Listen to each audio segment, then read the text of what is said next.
Today we're making a dessert that tastes like it came straight from your grandma's oven. Howard shows us how to make Nonna's cannoli poke cake in the Mr. Food Test kitchen.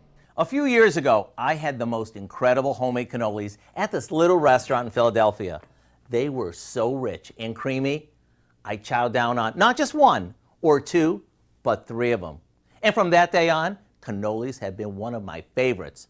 So today, I can't wait to share a super easy spin-off of them that we just came up with in the form of a cake. We start by baking a white cake mix in a 9x13 pan according to the package directions. While that cools, we combine a container of mascarpone cheese, some ricotta cheese, and a little vanilla. Once that gets all creamy, we beat in some powdered sugar and a little sweetened condensed milk. Now, using the handle of a wooden spoon, we poke the cake, creating holes, sort of like this. Then we drizzle a can of sweetened condensed milk over it, making sure it gets into all the nooks and crannies. All that's left to do is spread the creamy filling over it and sprinkle on a few mini chocolate chips.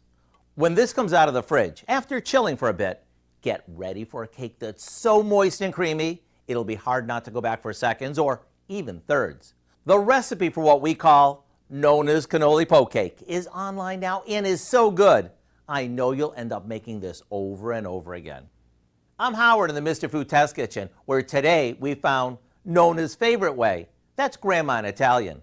For you to say, ooh, it's so good. Might have to try that. Here's a look at our 4 state market prices.